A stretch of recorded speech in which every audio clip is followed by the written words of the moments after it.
Good evening, everybody. Welcome to Wizards Outlook. We got Raymond Lyons, Cardell W. Jr., Capital One Arena, as you guys can see. Wilson Turpin Jr. again. Welcome to Wizards Outlook. The Hornets tonight, 109, 103. Can't wait to see what you guys have to say about this one. But before that, quick word from my folks over at Oohs and Ahs. You guys are running out of time. Thanksgiving is literally a few days away. Get help with your Thanksgiving feast with Oohs and Ahs.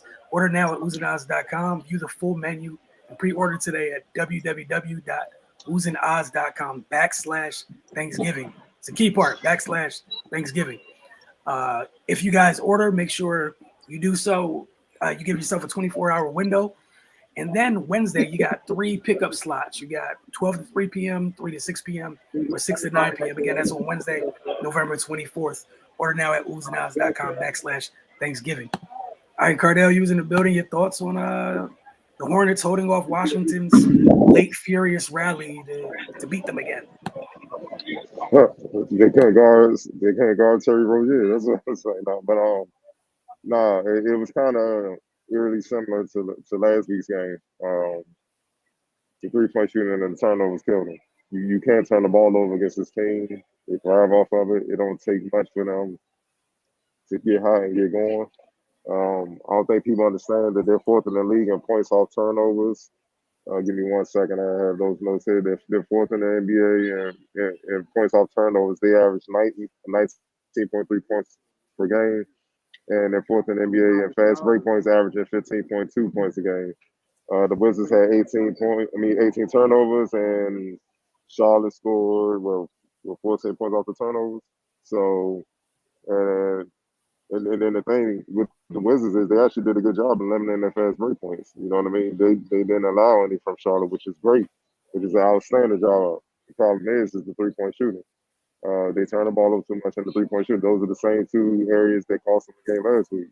The Wizards shot 9 for 36, 25% from the field. People have to realize when you shoot threes, if you don't make them, they create long rebounds and they jump start your offense. They have a wizard at point guard, LaMelo Ball. Once he gets the ball, just seeing him live tonight, he gives guys shots anywhere. It's almost Jokic-like. You know what I mean? I think Jokic is the best passer in the league. LaMelo's in that category. And he don't need much room. He don't need much space. He can create something where there's nothing there and get guys shots. And tonight they made him pay, especially Rozier. And then the end of that second quarter is where I think the Wizards kind of lost the game. LaMelo hit a couple threes. Rozier started getting going. And the Wizards were tied with them about 4 minutes left, 44-44. And Charlotte ended the quarter on a 15-6 run. And now they're down. You know what I mean? So they went into the half, and now the floodgates open with this they're a young team, but they're confident. They don't need much. All they need is to get in a rhythm, and then the rest we saw what happened in the second half, man. I think their 3-point shooting was just outrageous, man. And the crazy thing is the Wizards outplayed them in a lot of areas. It's just little things, like I said, shot selection. Be aggressive, get in the mid range, get to the basket. I felt like they complained too much. They let the non-calls get to them. They back there arguing. Meanwhile, Charlotte's running. And they getting easy baskets and getting in rhythm. And then once Terry Rozier got in rhythm, it was nothing. We all know you can't turn that water off once he gets going. And he just bombed them away. So for me, it's kind of similar to what we saw last week. The Wizards got to clean that up. And specifically, we got to call out Brad Beal a little bit, man. His turnovers be crazy. It's every game about 4 to 6. You know what I mean? And it ain't hurt because he has the ball in his hands a lot, and they need him to score in those empty possessions. And without those, as we keep seeing, those possessions come back to haunt him. You know what I mean? I just think Terry Rozier, man. At the end of the day, he hit some tough shots. Great defense was on him.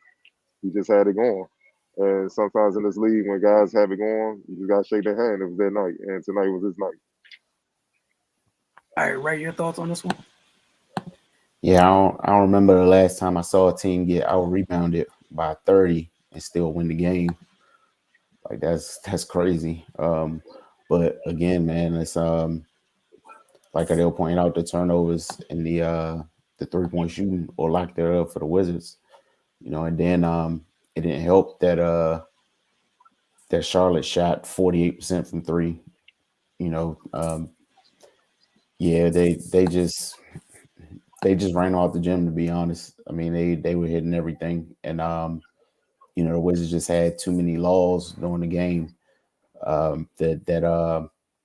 The ending to the first half wasn't good. We've seen this a few times from the Wizards this season already. And then in the third quarter, they came back and fell into this 3-point happy offense, which they only seem to fall into when they're not making threes. Like, that's the most puzzling thing to me. That is not working. So you should try to do something else. They were having success going to the basket. They were either getting fouled or they were finding guys for dump offs and easy layups and dunks. And they got away from that. And I think had they returned to that strategy in the third quarter, they would have been able to climb back into the game. But instead, they just resorted back to just launching threes without much ball movement and getting quality looks. And the Hornets took advantage of those opportunities. They got out and ran and got easy baskets and extended the lead to I think they went up 16 at one point. And the Wizards fought back, but you don't want to get into a habit of making life as difficult as possible every single game.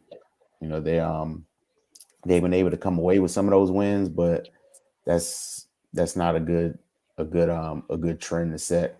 If they clean some of this stuff up early on, you can kind of breathe a little bit at the end of the game. But then you put yourself in a position where late in the fourth quarter, every possession is monumentally important, and it's 50-50 at that point, man. It can go your way or it can't. And they were coming, and at one point, Gordon Hayward kind of halted the run with a big three, and then at the end of the game, Terry Rozier pretty much put it away with his big 3-pointer. So that's the game you play when you put yourself in that position, man. You just don't give yourself a lot of wiggle room or room for error. And Hornets, man, they took advantage.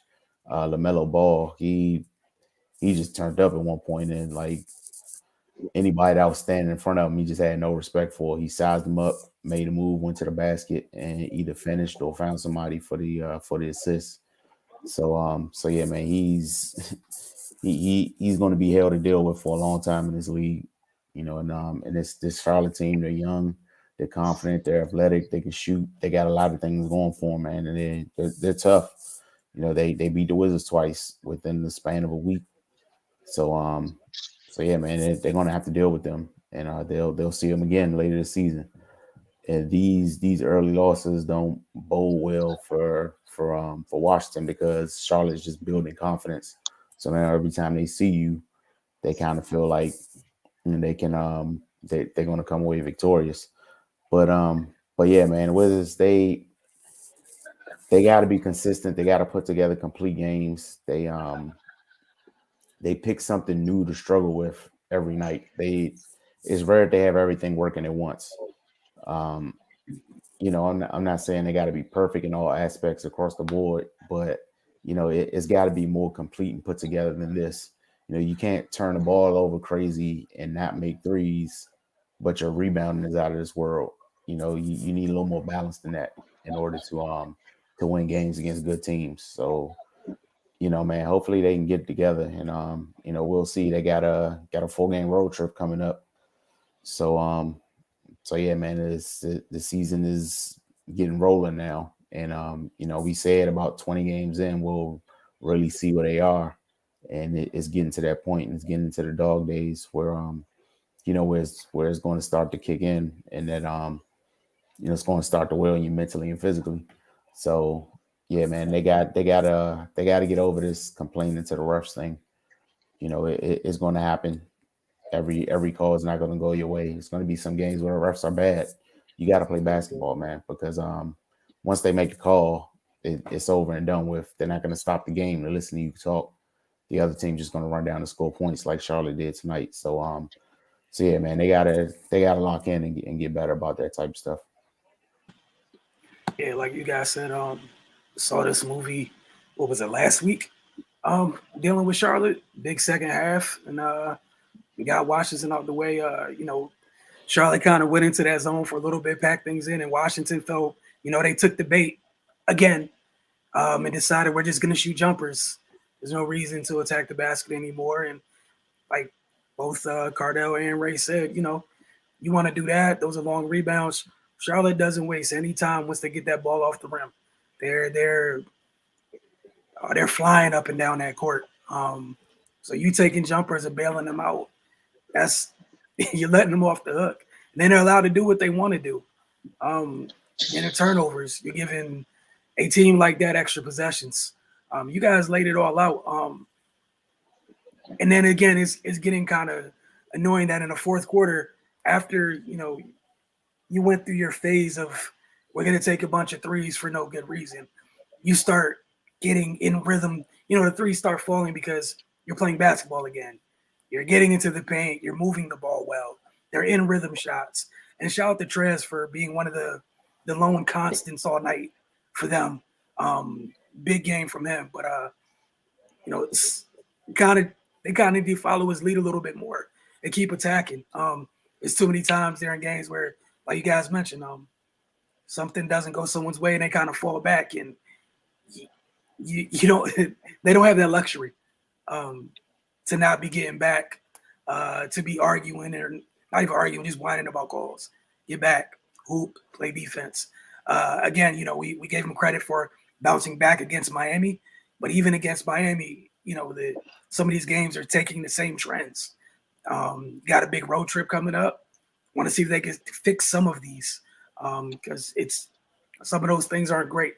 All right, Cardell, your player of the game. Scary Terry, that's a no-brainer. He bombed them all night, 8 of 11 from three. He was unstoppable, but they couldn't guard him. So I'm definitely giving it to him. And they won the game. How about you, Ray? Yeah, Terry Rozier, he kind of let him know what it was from the beginning. He had 6 threes in the first quarter, but he started off super hot, and he never took his foot off the gas. Yeah, we're going 3 for 3 on that one. He closed the door on them again, and like you guys mentioned, they haven't had an answer for him yet this year. It's 2 games, and he sees Washington, and he's the one circling that date. Like, he know he's gonna have a good game. Ray, we'll let you start with the X factor for this one.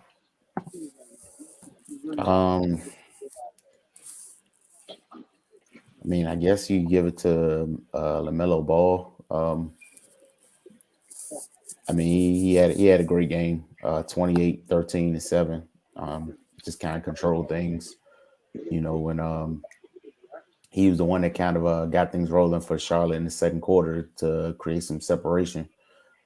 It just feels kind of weird giving him the X factor, since he was so instrumental. But yeah, man, he really broke the game open where Charlotte was able to get out to a lead a little bit and kind of put the Wizards on their heels. How about you, Cardell? X factor for the night?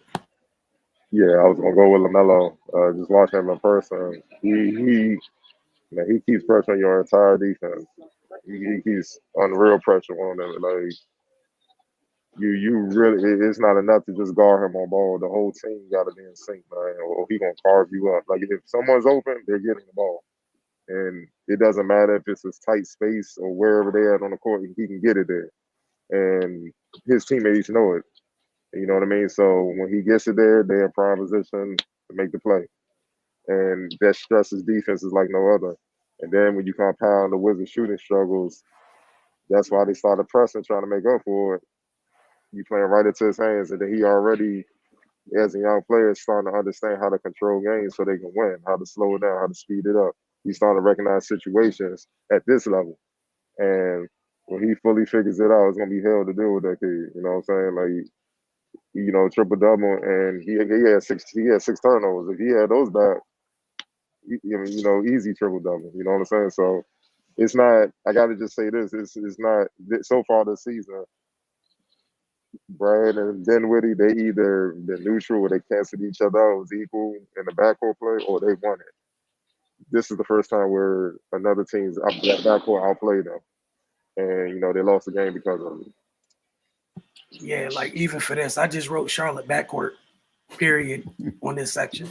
And for me, Rozier closed the door, and LaMelo, it was a beautiful game. The 6 turnovers is why I could have put him over Rozier for player of the game, which meant he had to get the other thing. But again, Cardell, what you mentioned, I was impressed with the fact, like, we talk about how quickly they want to get the ball in his hands so they can get out and run. 13 rebounds. What better way to initiate stuff? You go get it yourself and go. The other thing you saw a couple of times offensively, I think it was late in the game, Washington got a rebound. He tapped the ball loose. To get it out to Terry. Kind of slows things down, and Terry hits the dagger. It was just a huge game for him, and like you guys mentioned, it's gonna be fun watching him grow.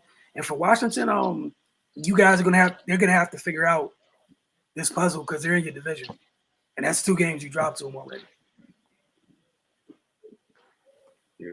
And they're going to have to play balanced basketball. And they're veteran. There's too many veteran players not to recognize that. And I know y'all couldn't see it, being at home, but in the second half, Trez was saying, "Give me the ball." Like he scored inside, and he was yelling, "Give me the ball, give me the ball." Like you can read his lips. He was animated about it. And they started delivering it to him, and then they started mounting that comeback. Like I don't understand why they can't see this, man. You know what I'm saying? Like he had 24 and 18. Hell, give him 35 and 40. You know what I'm saying? This should be one of those nights where he just eat. If you can't stop it, why are we going away from it? But guys got to get their shots, got to get their numbers, dog, and that's what you kind of seen. You know what I mean? It's the reason why the shots are there. You're playing into the Hornets, yeah. It's the reason why you're open. You know what I'm saying? So you got to also understand that, man. But they got too many veteran players to keep falling into this trap. So they're going to figure out something, man. They're going to be more disciplined on both ends because, it's going to be up and down for the rest of the season if this continues to happen. Yeah, so on this road trip, before we get out of here, you got the Pelicans, the Thunder, the Mavericks, and the Spurs. Pelicans and Mavs should be wins. The Spurs should be a win. The Mavs, they got another one. That's another one of them. They just saw tonight, a better version. So, yeah, they're going to have to play on that one. But, yeah, they should at least be 3 out of 4. Yeah, and what you were just mentioning, my bad, before we close out, I know we said we were going to close out, about getting the ball inside. It was something after last game, I think Ray and I were talking a little bit about where the guards not realizing the bigs have mismatches or open initially. Mm-hmm. And it kills them because then they end up doing something stupid afterwards because you missed the opportunity to get the ball to the big inside. Like against Miami, Cardell was bad. Like Tyler Herro spent so much of the game on Daniel Gafford, and that ball did not find its way inside for no good reason. And I wish you got a chance to see what you saw with Trez letting them know. But they got to do a better job of realizing what's going on, getting the ball inside, and like you said, staying balanced as a whole. Go ahead. And then also, obviously from experience playing down there, when you don't get the ball, as you're playing down low or as a big, you like F it. All right, y'all want to do it by yourself. You start working as hard, establish yourself in the paint. You don't help out as hard, and it's a trickle down effect. You know what I'm saying? Because you pissed. It's like, I'm busting my butt. Give me some touches, dog. You know what I'm saying? And when you miss it, it's like a wide receiver being missed with a quarterback keep messing them, dog. You get irritated because you working hard to get open. You see what I'm saying? And then on top of that, when you know you open, you got somebody you can make a play against, you turning the ball over, you jacking. You can't even blame the bigs. You know what I'm saying? It's like Shaq said, the big dog don't get fed, the house won't get guarded. Period. You know what that means? I ain't guarded nothing. So y'all can take all the shots, come down here and play. I'm gonna just sit in the corner and let y'all rock. So they gotta understand. Fine, they don't have whatever Anthony Davis and Giannis and Embiid or something down there. That's fine, but they do have guys that can finish strong, can make free throws, can score out the post. You see what I'm saying? Where at least the defense has to worry about it to that extent.